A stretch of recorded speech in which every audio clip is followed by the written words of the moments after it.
Thank you, everyone. It's great to be here with you. I'm really excited that I've been asked to do this because these issues, we're facing a tidal wave, and the wave has just begun to build. So I'm here today to talk to you about what's really going on with homosexual and transgender issues from an emotional and therefore a therapeutic basis.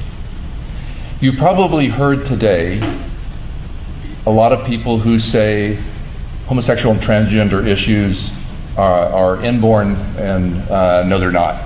You heard some of that today? All right. So let me ask you a simple question. In fact, you're probably kind of sick and tired of sitting there and hearing this a lot of times, even though this has been great today. Great speakers. I admire every single one of them. They're terrific.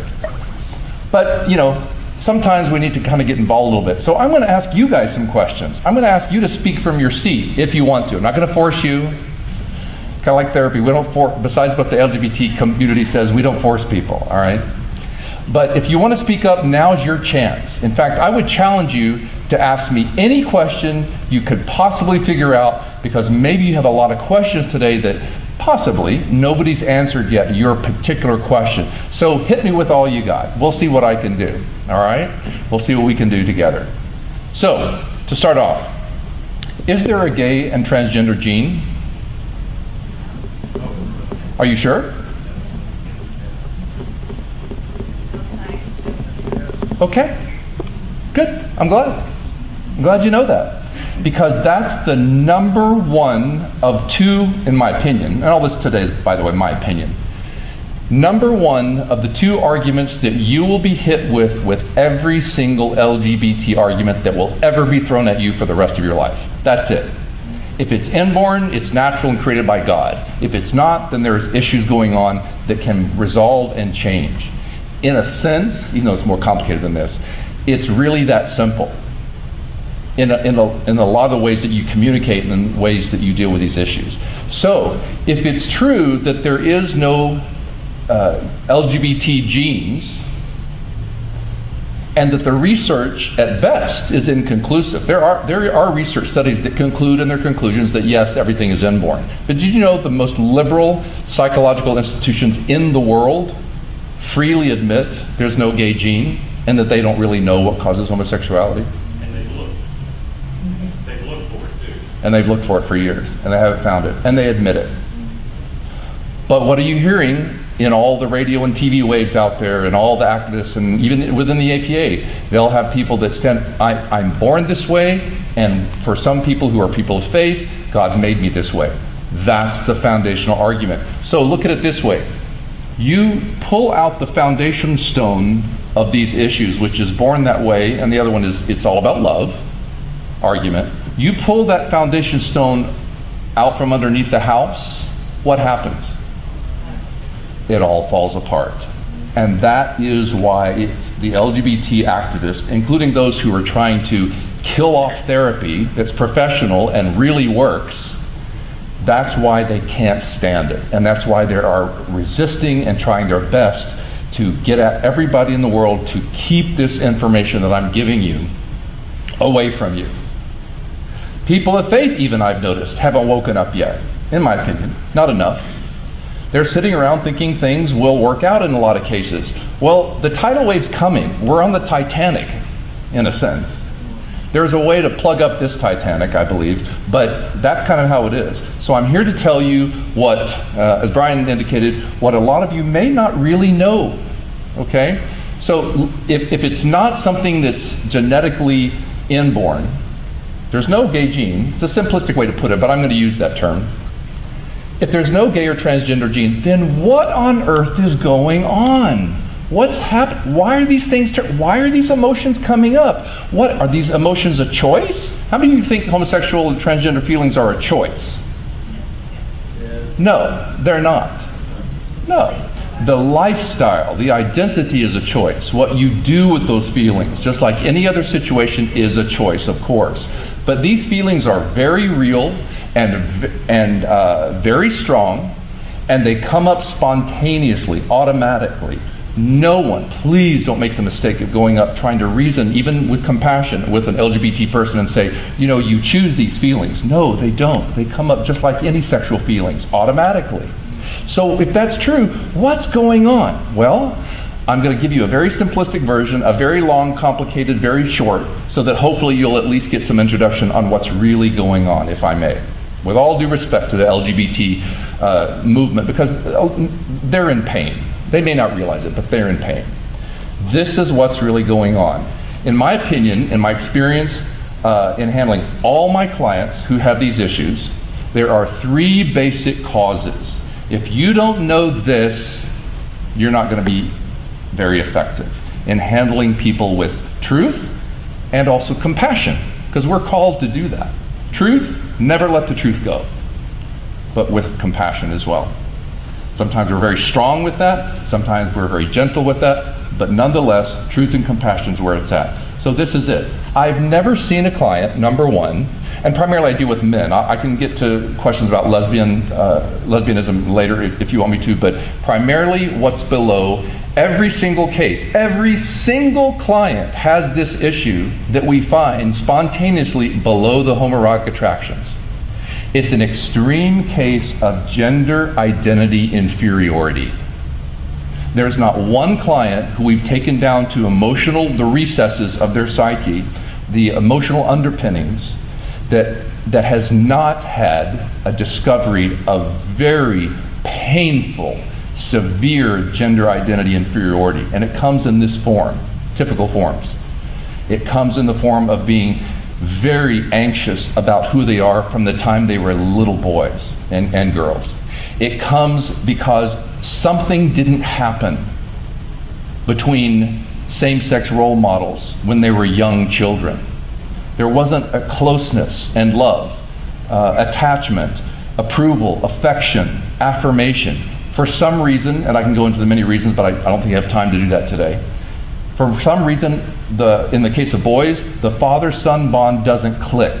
It may be because the boy and the father are just so completely different, it's hard for them to identify with each other. It may be because dad is gone a lot, he never bonds with his son. It may be because the boy is born with a sensitive nature, and father is more of a militant type or a type A personality, and they just don't bond. I'm telling you, the way I think about God-given created needs, which I think we can all probably agree with, every boy, every girl needs affirmation. Do they not? Don't they need to be secure in their gender identity that God created in them? Is that fair to say? Well, yeah, it's kind of obvious. When you search below the homoerotic feelings, you find in the hearts this pain. It's pain and longing for love and affection, affirmation, and these boys and girls don't get it. For instance, can you imagine being a boy, never being touched by his dad in any kind of affectionate way until you're about 13? Can you imagine that? In this church, there's probably some little kids running around, my guess is. Think about that. What if those dads never touched their little boys? For some reason, they just were over here somewhere. Can you imagine that? Boys grow up needing their needs, and if they're girls too, needing their needs, and if those needs aren't met, the body, mind, and heart know how to automatically attempt to get those needs fulfilled. So, even though this is way too simplistic a statement, if fathers don't hug their sons, another man will. There's another aspect about affirmation. This is why gay relationships, gay marriage, what have you, really don't work. Because if what I'm saying is, from an emotional standpoint, if what I'm saying is true, then in a very unconscious way, until that person is enlightened, the boys are looking for themselves, even when they grow into puberty and as young men. They're looking for themselves, but they're looking for themselves in the bodies of other men. And it doesn't work because God didn't design it to be that way. God designed boys to get affirmed and feel really great about themselves in their own boy bodies and continue on that wonderful journey from boyhood into manhood. The same thing with little girls. Little girls are supposed to get secure in their gender identity, identify with mommy, get enough love. You don't have to be perfect, that's the good news, but get enough love and affirmation, approval and affection, and then the gender identity and the whole growing up process becomes more or less unencumbered, and hopefully people go on to healthy relationships and recreate their own families. Well, something happens in the middle of this process, usually at very young ages, especially in transgender issues, and that's why people tend to think they're born that way. Because you'll hear a lot of people say, well, I've always felt this way. I've always been different since the time I was 3 and 4 years old. And you know, when they say that to me, I look at them with compassion and I hear them. I say, yeah, I get it. That must have been really painful for you. And if they're interested, I go on to explain how a lot of people, when they go through authentic reparative therapy, by the way, not the junk that you can look on your iPhones and your computers right now, you can enter reparative therapy and you'll find electroshock. If it wasn't so horrific that's on there, it would be laughable. But what happens in therapy is that we go below the homoerotic attractions. We look for feelings underneath that. And in every single case, now I've got an open mind, I'm waiting for the day when a different case comes up, but in every single case, the pain, the disidentification, the gender insecurity, the lack of need fulfillment, the need to be loved that's aching in their hearts is down there, and it's never resolved. And so all those needs get projected onto same-sex individuals, and the attraction begins, because in the case of little boys, if they can't subjectively feel their own sense of security and all those 3 A's I was talking about, the body's like a computer. The mind, heart, body, they're like a computer. They're programmed for the male experience. So if they can't find maleness enough in their own bodies, if they're out of touch with that completely, let's say, they'll still find maleness. It'll just become an object, and therefore an object of desire. And that's the origin of the homoerotic, automatic feelings that come up. Does that make sense? Okay. There's a lot more to that story. There's a lot more details. It tends to be more complicated than that. But if you know that, then you know what's really going on. If you know that, then the extreme cases of LGBT activists who are screaming and yelling at our state capitol and demanding rights, who are screaming maybe at you, who are giving death threats to me, all of that originally is coming from these wounds that are underneath, that they have yet to discover. What this indicates then, folks, is regardless of what people on ABC and NBC and all the rest of them put together tell you about, and even our Supreme Court Justice Kennedy will tell you about the immutability of sexuality, what this means is that yes, change is possible.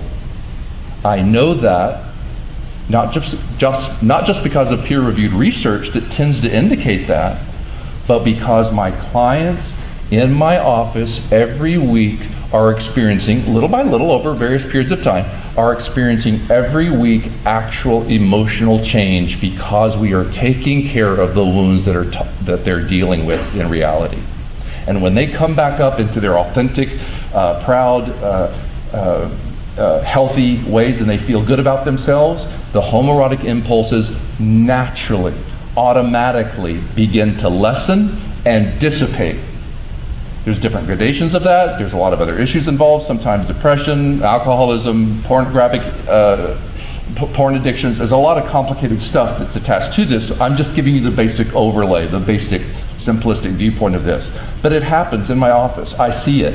That's one reason why I do the work that I do, is because I get to sit there and I get to lead these guys through these highly professional and deeply emotional processes.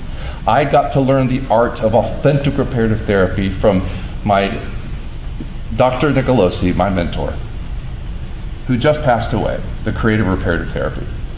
And I get to witness actual change and growth. And almost every one of these people are people of faith. And this coincides with their beliefs and their faith as well. I get to look at them drop shame issues away. I get to see them feel relief and thanksgiving and what it feels like, in the case of men, to be their own men. In fact, if you look at my website, that's why I headline it on the website. I've had guys who don't know each other, and I don't ask them. This is not a solicited comment from me in session, but I've had guys actually look up at me at various times and go, you know what, David? Wow, this whole be my own, feel my own manhood, my own body thing, this feels a lot better than sex with men. When you hear that, something's going on. And this is what the world, even the APAs of this world, don't want you to know. Now there's another cause that's tragic, it's horrible, but it has to be talked about for a few minutes. And that is same-sex sexual abuse. I have clients in my office that, yes, sometimes even within churches, are sexually abused at 2 to 5 to 6, 7, 13, all the way up.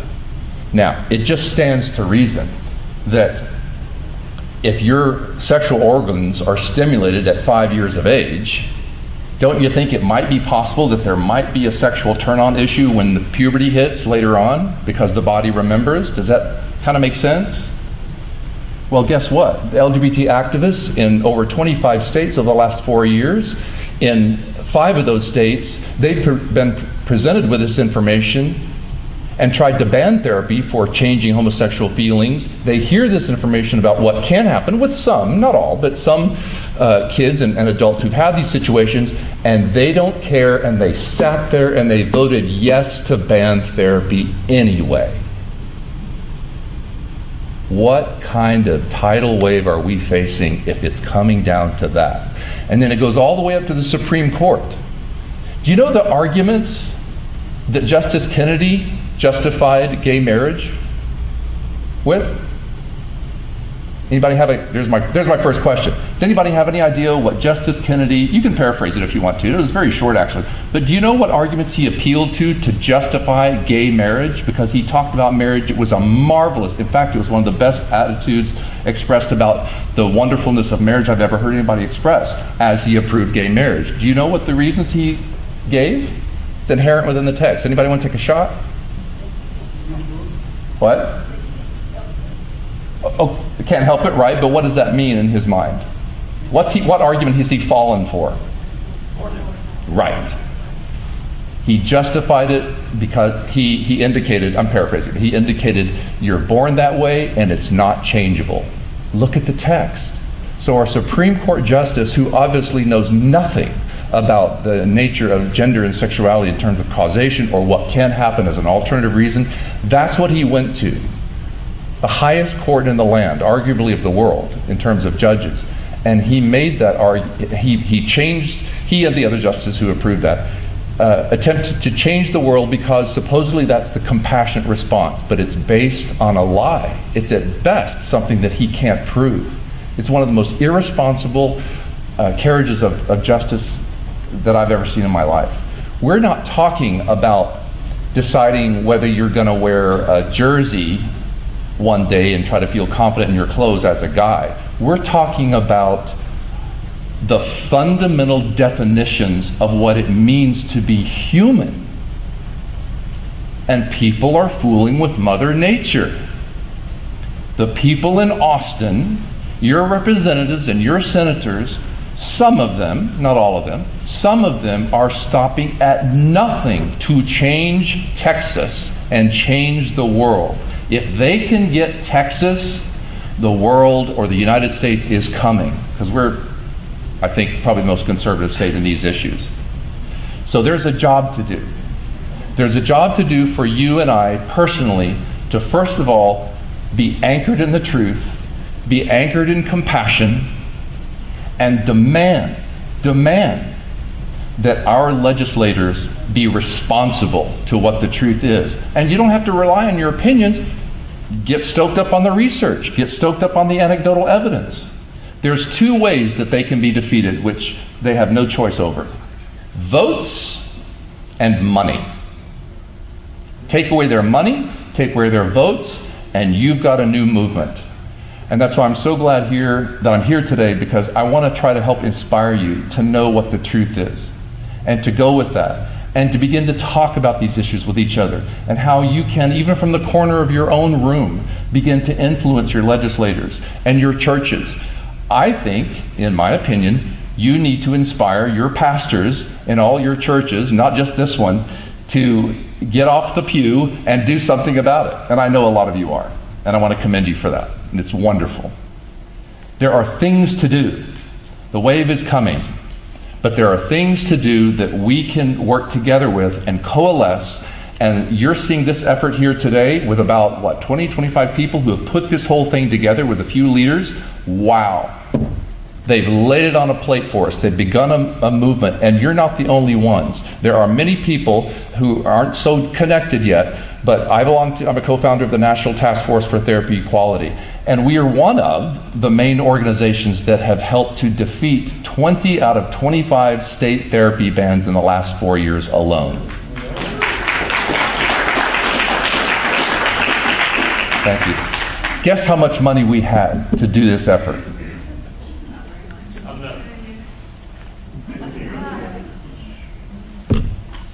Men and women, you can affect the entire world. 2,000 years ago, 12 people did. You can do it. I'm here to be a resource. I don't have could have shown a power program today, but not really enough time to show everything. But if you have iPhones, or if you have a pen and piece of paper, or if you want to write this down on your computer, just write davidpickuplmft.com. That's David Pickup. Yeah, that's my real name, Pickup. Yeah, I was born in Texas. Really cool name. I got it. David Pickup LMFT stands for Licensed Marriage Family Therapist. davidpickuplmft.com. And please feel free to contact me anytime if you need resources. I can be a resource for you if you want to ask me, well, where do I get all this material? Well, some people have already codified it for you. We have it on programs and things like that. We're all beginning to coalesce now, so I'm quite encouraged. All right? So give yourself a chance, and if you need in fact, I want to put a plug in for all our speakers today. Use them. Use them as resources. Get in contact with them. Say hello. Write to them. Ask them how they can get involved with their specific organizations. You can get involved with my organization. We've already created another local organization that's handling the Austin bills that are coming up. You can get involved. But if you need me as a resource, just go to my website and feel free to contact me if you have individuals who need therapy for these issues that really works, or if you need resources to just find out what the truth is, and if you need research items and talking points. Talking points are great. We've got them nailed down. So use us as resources, because we're here for you. Now, I imagine that some of you here know people possibly in your families or in the churches or in your schools that you're acquainted with that actually have these issues, maybe transgenderism, maybe homosexuality. So I'm hoping I've said something today to help clue you in on what's really going on, so you can know much better how to approach them. You're not going to want to approach them and go, well, the Bible says, and that's it. No, you're going to go, have you considered this? Or, you know what? It seems like you're in pain a lot. Can I be of service to you? And that may be the very way they begin to look at a compassionate person who happens to be religious instead of one of these right-wing bigots that the ABC News thinks we all are, and is able to tell them some things that they may not have thought before, and who knows where that might lead. So that's pretty much what I came here to say today. There's a lot more. There's a lot more detail. There's a lot of exceptional circumstances and a lot more aspects of the horrible things that LGBT persons go through. By the way, this population has been pretty much crucified for years, and that's one of the reasons why they're winning. Because, in my opinion, we have not handled it well over the last 50 years, at least. And so now we're bearing some of the consequences of past generations' actions. Okay, well, let's get straightened out. Let's come at it from a different viewpoint. Let's get in the know. Look and see what the truth is and display it with compassion. And if you have any questions that you think I can solve for you in about 30 seconds, then I'm here. Anybody? Yes, sir. You Real quick. Unless my notes are bad, you mentioned 2 reasons. What's the third one? Oh, sexual abuse. Yeah. Oh, I'm sorry, excuse me. I didn't separate it, yeah. A severe case of gender identity inferiority and severely unmet needs for approval, affection, and affirmation of identity when you're really young. When those things aren't settled, it becomes eroticized in puberty. And then the sexual abuse thing. It doesn't happen to everyone, but about 75%, think about this, about 75% of homosexual men are sexually abused. Well, what does that tell you? There's a lot here. So thank you for listening to me. I can't tell you how much I appreciate your kind attention, and I'm inspired that you guys would show up all day long to just learn about what's really going on. So thank you so much.